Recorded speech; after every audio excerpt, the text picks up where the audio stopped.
Hey everyone, welcome to a very odd beginner bike giveaway series episode where I am actually recording it like one of my video essays, but there's a very good reason for that. I am in the process of moving from Dallas to Austin, and my garage is all broken down because I just transferred 90% of my tools to my new trackside garage at Eagles Canyon Raceway, and some of the other stuff is coming to my other garage in Austin, and everything else went with it.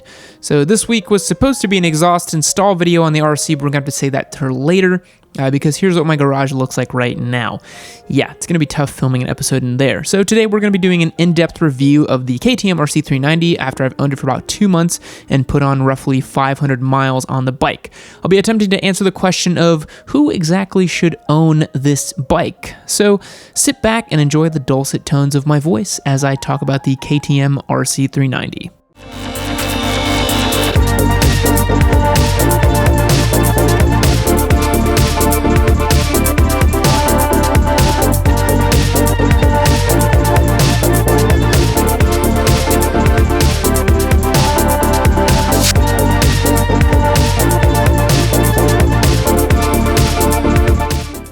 So let's start off with the basics. Why do I have this bike? Well, this bike was sort of bestowed upon me by my patrons over at Patreon.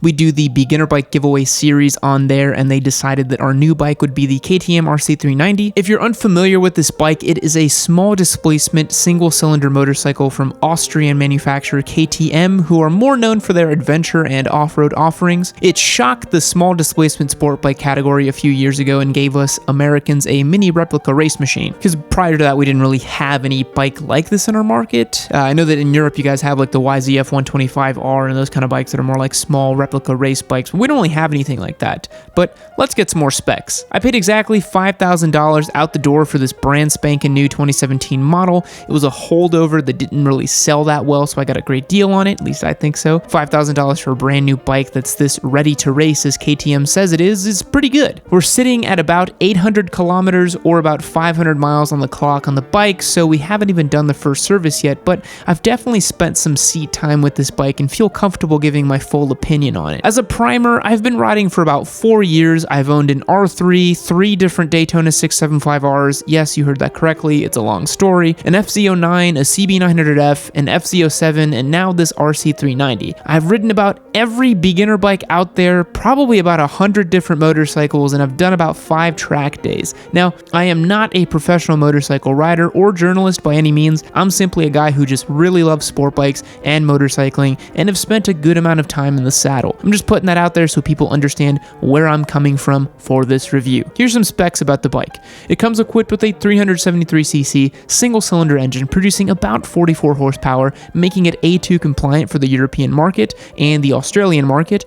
It comes with a slipper clutch as standard, adjustable levers from the factory, a bi-bree brake that was co-developed with Brembo up front, WP suspension up front as well, although it's non-adjustable, and a preload adjustable monoshock at the rear. So the RC comes with some pretty trick components that definitely punches above its class and will surprise experienced motorcyclists. As part of our giveaway series, we've already done a few mods to this RC. It's got a tail tidy, tank grips, full crash protection, a comfort seat, and 150 rear Bridgestone S20 Evo tires waiting to be slapped on it. So how is this bike? I think the RC390 can be summed up as the sashimi rolls of motorcycles. Let me explain. A sashimi roll is a simplistic form of sushi with a raw piece of fish, typically salmon, on top of sticky rice and maybe some soy sauce. A few key ingredients coming together to form a strong flavor palette that is unmistakable. That is what this bike is. It's a few very strong flavors coming together to give you something that is undeniably and unapologetically a sport bike. I think because it competes, on paper anyways, with the likes of the R3, the Ninja 400, and the CBR 300R, many folks like to lump them all together, but that would be a mistake. The RC is an extremely specific tool for a specific job: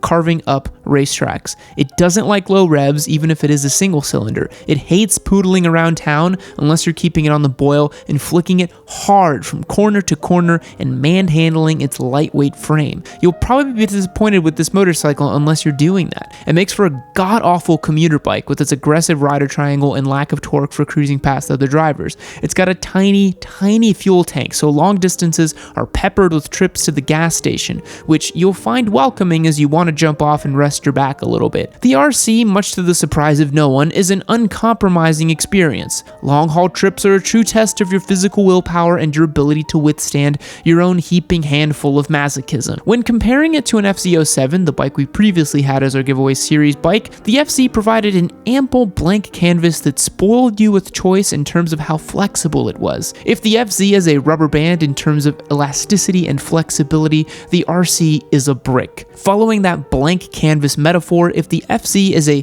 5 foot by 5 foot blank white canvas waiting for your brushstrokes to make it your own, the RC390 is more like a coloring book, and you only have 2 Crayola crayons. The RC390's single-cylinder mill provides a grunty poke low down in the revs compared to those loose rivals such as the R3 and the Ninja 400. However, that comes with compromise. The single cylinder is still a chattery, clattery, vibey little engine, and that is most noticeable when you are maneuvering the bike in a garage without a helmet. It's not that bad when you're on the road. As blunt as it may sound, the RC390 is just a bad choice for most American motorcyclists. It lacks ample passing power, requires you to rev and work too hard for it, and I'm not sure if it's the right choice. But what if I told you that's exactly the point? The KTM RC390 genuinely has no rivals. No other manufacturer is making such a committed and dedicated small displacement sport bike.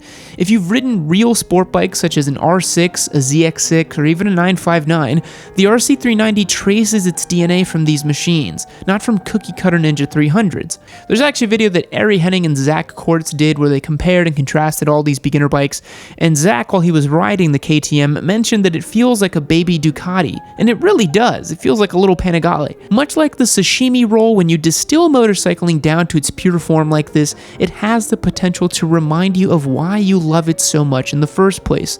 There's no fancy rider aids here, no different power modes, no wheelie control. Then again, an engine making 44 horsepower is a wheelie control all of its own. All you have is your twist of the wrist and some excellent fundamental components to have fun with. But this expertly crafted meal of a bike isn't without imperfection. Quite the contrary, the RC390 unfortunately suffers from quite a few quality problems. For starters, the fan is unbelievably loud on this bike. You can audibly hear it while wearing earplugs and using a helmet, so I can't even imagine how loud it is when you're next to it in real life. It runs incredibly lean as well. I thought it was just me, but I tested this out a few times. If you pull in the clutch while the bike is in first gear, give it a few revs, eventually it will die on you. This isn't a low gas problem or an idle issue, it's just simply bad fueling. I've stalled this bike more times than I care to count, and I've been crawling along in first gear before, and it will simply just die while you're on the throttle and rolling forward. It's incredibly frustrating. It's like it's saying, why are you low down in the revs? You need to be high in the rev range. I'm a little race bike. The elephant in the room here is reliability as well. Ari Henning and several others have very publicly reported head gasket failures, valves floating out of spec really easily, and as a verbatim, Ari said that he's had the engine out 13 times in the last 12 months, and that doesn't bode well for reliability. There's so many cases of these having shoddy reliability on KTM forums and throughout the internet. Now the problem is that owners are taking care of it themselves and not going to KTM dealerships, so it's not making it up the chain of command. Now supposedly the 2017 Plus bikes have been fixed, but it's too early to tell. So to answer our original inquiry, who exactly is this bike for? As I mentioned previously, the RC390 is a curious bike. It doesn't really have any direct competitors, and it's tough to understand why KTM built it in the first place. Well, it's not that tough. They made the Duke 390 and thought that a fully faired A2 compliant bike would sell well, and they were right. Most Americans don't realize it, but the RC390 and the Duke have a massive following in Europe and in India, which is a massive and emerging market for motorcycling. But back to it, the RC390 is a curious machine. To a brand new rider, things like a slipper clutch, adjustable levers, and tight suspension would be wasted since you have no frame of reference. They probably won't take it out to the track where it's meant to be. And to the experienced rider, more power is always better, and there are several options you can consider if you're looking for replica racer fun. Things like the R6 or ZX6 would make much better race-ready options for experienced riders. Or if you've got several years under your belt, the new crop of leader bikes are always there waiting for you. The KTM RC390 is for an incredibly niche consumer. To me, this bike is for the guy or gal who has owned several bikes before, maybe even some big powerful motorcycles, but they want that pure joy of riding a small bike fast. If you have experience riding around motorcycles quickly, the KTM RC390, despite its shortcomings, is an absolute blast of a machine. If you're a beginner rider and you're interested in something like the RC390, I highly recommend taking one out for a test ride before buying it. Something like the Duke 390 would be much more appropriate and fun for street riding instead of the RC, or even something like the Ninja 400 is more approachable and will give you a wider palette of riding experiences as opposed to the laser-focused KTM. So, what do you guys think of the KTM? Do you love it? Do you hate it? Have you owned one? Let me know in the comments below. I do always love hearing from you guys. And of course, this video wouldn't be complete without me mentioning that Patreon I mentioned before. It's what allowed me to own this KTM RC390, and it's why we're giving it away. But really, this Patreon's grown to be one of the best communities for motorcyclists on the internet. Imagine a safe place you can come learn about bikes, ask questions, see exclusive content, and hang out with me. That's what our Discord server is. It's a chat room you can access on desktop or mobile, and it works like Slack or TeamSpeak. Over 650 members have signed up. We've got channels specifically for new riders, bike purchases, memes, and more. Oh yeah, you get additional chances to win the bike, and you're automatically entered for free. You'll get access to live streams, polls to help us decide what to do with the bikes, and exclusive content you can't see anywhere else. We also do weekly $100 gift card drawings for our members. Watch our weekly It Came From Craigslist videos to see how that works. So join us in creating the best exclusive motorcycle community on the internet. Hit the link below or go to patreon.com/YammieNoob to get started. Thanks again for watching. I'll catch you guys next time. See you later.